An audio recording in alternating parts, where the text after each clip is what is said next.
Sun டிவியில் telecast ஆகிக்கிட்டு வரக்கூடிய 3 முடிச்சு சீரியலோட ரீசெண்ட் எபிசோட்ல சூர்யா தன்னுடைய மனைவி நந்தினிய விநாயகர் சதுர்த்தி அன்னைக்கு கம்பெனில எல்லாரும் முன்னாடியும் இங்கிலீஷ்ல பேச வைக்கிறேன்னு தன் அம்மா கிட்ட சவால் விட்டதை தொடர்ந்து விநாயகர் சதுர்த்தியும் வர சூர்யா ஒரு சைடு தன்னுடைய மனைவி நந்தினிக்கு நல்லா பயிற்சி கொடுத்து ரெடி பண்ணி வைக்க,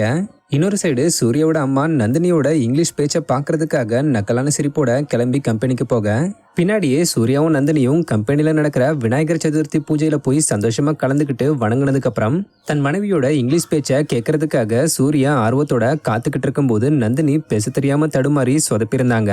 இந்த நிலையில இது சம்பந்தப்பட்ட பிடிஎஸ் வீடியோவை இதுல சூர்யாவோட அம்மாவா நடிச்சுக்கிட்டு வர ஆக்ட்ரஸ் பிரீத்தி சஞ்சீவ் ரீசெண்டா ஷேர் பண்ணிருக்காங்க.